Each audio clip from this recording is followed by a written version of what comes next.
हिमवान का पार्वती को शिव की सेवा में रखने के लिए उनसे आज्ञा मांगना और शिव का कारण बताते हुए इस प्रस्ताव को अस्वीकार कर देना। ब्रह्मा जी कहते हैं, नारद, तदंतर शैलराज हिमालय उत्तम फल फूल लेकर अपनी पुत्री के साथ हर्षपूर्वक भगवान घर के समीप गए। वहां जाकर उन्होंने ध्यान परायण त्रिलोक की नाथ शिव को प्रणाम किया और अपनी अद्भुत कन्या काली को हृदय से उनकी सेवा में अर्पित कर दिया। फल फूल आदि सारी सामग्री उनके सामने रखकर पुत्री को आगे करके शैलराज ने शंभु से कहा, भगवान, मेरी पुत्री आप भगवान चंद्रशेखर की सेवा करने के लिए उत्सुक है, अतः आपके आराधन की इच्छा से मैं इसको साथ लाया हूँ। यह अपनी दो सखियों के साथ सदा आप शंकर की सेवा में ही रहे। नाथ, यदि आपका मुझ पर अनुग्रह है तो इस कन्या को सेवा के लिए आज्ञा दीजिए। तब भगवान शंकर ने उस परम मनोहर काम रूपिणी कन्या को देखकर आंखें मूंद ली और अपने त्रिगुणातीत अविनाशी परम तत्वमय उत्तम रूप का ध्यान का आरंभ किया। उस समय सर्वेश्वर एवं सर्वव्यापी जटाजूटधारी वेदांत वेद चंद्रकाल विभूषण शंभो उत्तम आसन पर बैठकर नेत्र बंद किए तप ध्यान में ही लग गए। यह देख हिमाचल ने मस्तक झुकाकर पुनः उनके चरणों में प्रणाम किया। यद्यपि उनके हृदय में दीनता नहीं थी तो भी वे इस समय इस संशय में पड़ गए कि न जाने भगवान मेरी प्रार्थना स्वीकार करेंगे या नहीं। वक्ताओं में श्रेष्ठ गिरिराज हिमवान ने जगत के एकमात्र बंधु भगवान शिव से इस प्रकार कहा। हिमालय बोले, देव देव महादेव करुणाकर शंकर विभो, मैं आपकी शरण में आया हूँ। आंखें खोलकर मेरी ओर देखिए। शिव सर्व महेशान जगत को आनंद प्रदान करने वाले प्रभु महादेव, आप संपूर्ण आपत्तियों का निवारण करने वाले हैं। मैं आपको प्रणाम करता हूँ। स्वामिन प्रभु, मैं आपकी इस पुत्री के साथ प्रतिदिन आपका दर्शन करने के लिए आऊंगा, इसके लिए आदेश दीजिए। उनकी यह बात सुनकर देवदेश महेश्वर ने आंखें खोलकर ध्यान छोड़ दिया और कुछ सोच विचार कर कहा। महेश्वर बोले, गिरिराज, तुम अपनी इस कुमारी कन्या को घर में रखकर ही नित्य मेरे दर्शन को आ सकते हो, अन्यथा मेरा दर्शन नहीं हो सकता। महेश्वर की ऐसी बात सुनकर शिवा के पिता हिमवान मस्तक झुकाकर उन भगवान शिव से बोले, प्रभु, यह तो बताइए किस कारण मैं इस कन्या के साथ आपके दर्शन के लिए नहीं आ सकता?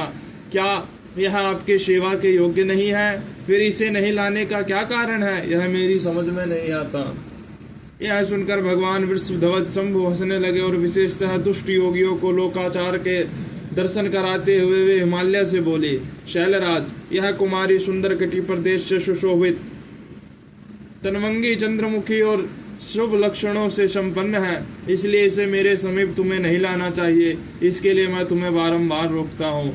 वेद के पारंगत विद्वानों ने नारी को माया रूपिणी कहा है। विशेषतः युवती स्त्री तो तपस्वी जनों के तप में विघ्न डालने वाली ही होती है। गिरिश्रेष्ठ, मैं तपस्वी योगी और सदा माया से निर्लिप्त रहने वाला हूँ। मुझे युवती स्त्री से क्या प्रयोजन है? तपस्वियों के श्रेष्ठ आश्रय हिमालय, इसलिए फिर तुम्हें ऐसी बात नहीं करनी चाहिए, क्योंकि तुम वेदोक्त धर्म में प्रवीण, ज्ञानियों में श्रेष्ठ और विद्वान हो। अचल राज, स्त्री के संग से मन में शीघ्र ही विषय वासना उत्पन्न हो जाती है, उससे वैराग्य नष्ट होता है और वैराग्य न होने से पुरुष उत्तम तपस्या से भ्रष्ट हो जाता है। इसलिए शैल, तपस्वी को स्त्रियों का संग नहीं करना चाहिए, क्योंकि स्त्री महाविषय वासना की जड़ एवं ज्ञान वैराग्य का विनाश करने वाली होती है। ब्रह्मा जी कहते हैं, नारद, इस तरह की बहुत सी बातें कहकर महायोगी शिरोमणि भगवान महेश्वर चुप हो गए। देवेश्वर देवऋषि शंभु का यह निरामय निष्प्रह और निष्ठुर वचन सुनकर काली के पिता हिमवान चकित कुछ व्याकुल और चुप हो गए। तपस्वी शिव की कही बात सुनकर और गिरिराज हिमवान को चकित हुआ जानकर भवानी पार्वती उस समय भगवान शिव को प्रणाम करके विशद वचन बोली। पार्वती और शिव का दर्शनिक संवाद। शिव का पार्वती को अपने सेवा के लिए आज्ञा देना तथा पार्वती द्वारा भगवान की प्रतिदिन सेवा। भगवान भवानी ने कहा, योगिन, आपने तपस्वी होकर गिरिराज से यह क्या बात कह डाली? प्रभु, आप ज्ञान विशारद हैं, तो भी अपनी बात का उत्तर मुझसे सुनिए। शंभो, आप तप शक्ति से संपन्न होकर ही बड़ा भारी तप करते हैं। उस शक्ति के कारण ही आप महात्मा को तपस्या करने का विचार हुआ है। सभी कर्मों को करने की जो वह शक्ति है उसे ही प्रकृति जानना चाहिए। प्रकृति से ही सबकी सृष्टि, पालन और संहार होता है। भगवान आप कौन है और सूक्ष्म प्रकृति क्या है, इसका विचार कीजिए। प्रकृति के बिना लिंग रूपी महेश्वर कैसे हो सकता है। आप सदा प्राणियों के लिए जो अर्चनीय, वंदनीय और चिंतनीय है वह प्रकृति के ही कारण है। इस बात को हृदय से विचार कर ही आपको जो कहना है वह सब कहिए। ब्रह्मा जी कहते हैं, नारद पार्वती के इस वचन को सुनकर महती लीला करने में लगे हुए प्रसन्न चित्त महेश्वर हंसते हुए बोले। महेश्वर ने कहा, मैं उत्कृष्ट तपस्या द्वारा ही प्रकृति का नाश करता हूँ और तत्वतः प्रकृति रहित शंभु के रूप में स्थित होता हूँ। अतः सत्पुरुषों को भी कभी यहाँ कहीं प्रकृति का संग्रह नहीं करना चाहिए। लोकाचार से दूर एवं निर्विकार रहना चाहिए। नारद, जब शंभु ने लौकिक व्यवहार के अनुसार यह बात कही तब काली मन ही मन हंसकर मधुर वाणी में बोली। काली ने कहा, कल्याणकारी प्रभो योगिन, आपने जो बात कही है क्या वह वाणी प्रकृति नहीं है?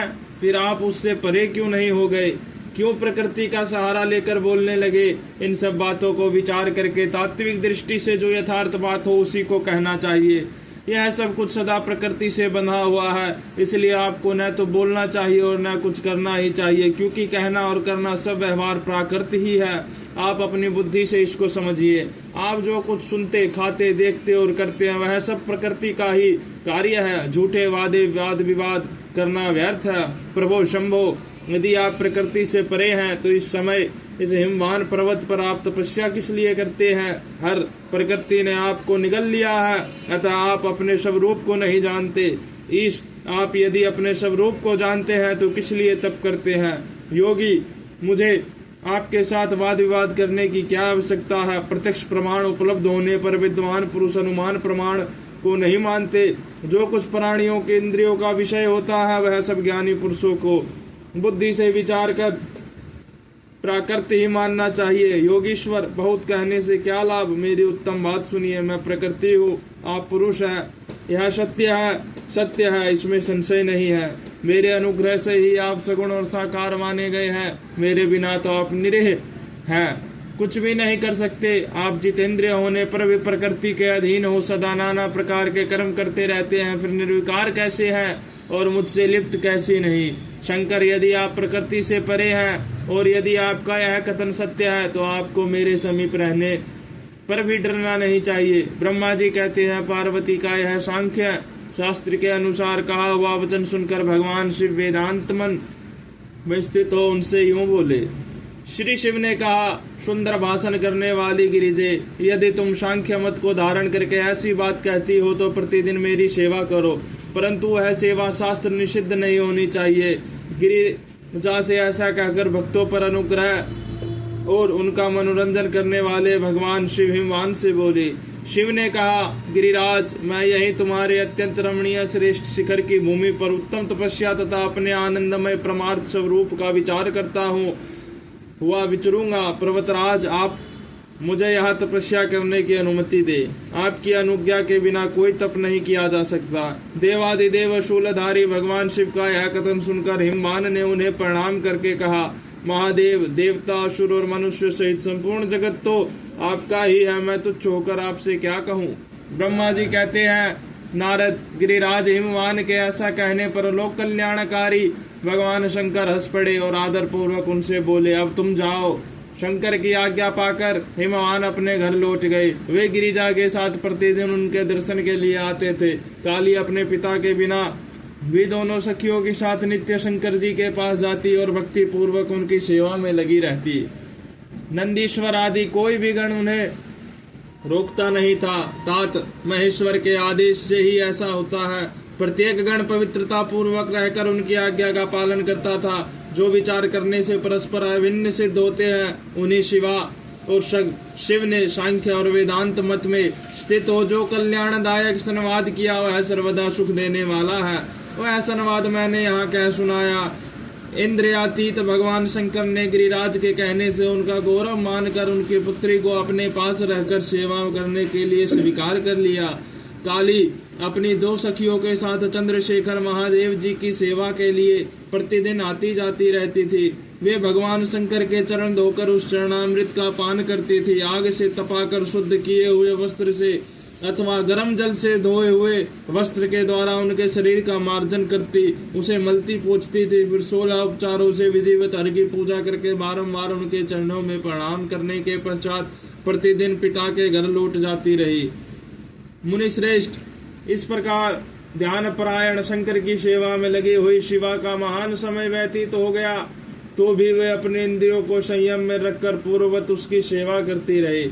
महादेव जी ने जब फिर उन्हें अपनी सेवा में नित्य तत्पर देखा, तब वे दया से द्रवित हो उठे और इस प्रकार विचार करने लगे, यह काली जब तपस्या व्रत करेगी और इसमें गर्व का बीज नहीं रह जाएगा, तभी मैं इसका पानी ग्रहण करूंगा। ऐसा विचार करके महालीला करने वाले महायोगीश्वर भगवान भूतनाथ तत्काल ध्यान में स्थित हो गए। मुने परमात्मा शिव जब ध्यान में लग गए, तब उनके हृदय में दूसरी कोई चिंता नहीं रह गई। काली प्रतिदिन महात्मा शिव के रूप का निरंतर चिंतन करते हुए उत्तम भक्ति भाव से उनकी सेवा में लगी रही।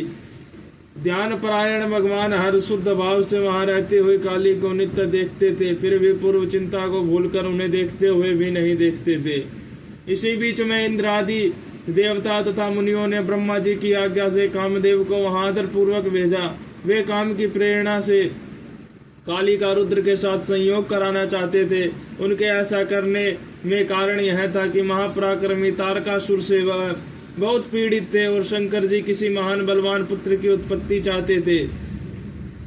कामदेव ने वहां पहुंचकर अपने सब उपायों का प्रयोग किया, परंतु महादेव जी के मन में तनिक भी शोभ नहीं हुआ।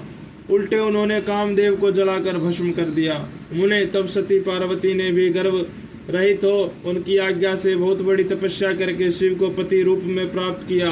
फिर वे पार्वती और परमेश्वर परस्पर अत्यंत प्रेम से और प्रसन्नता पूर्वक रहने लगे। उन दोनों ने परोपकार में तत्पर रहकर देवताओं का महान कार्य सिद्ध किया।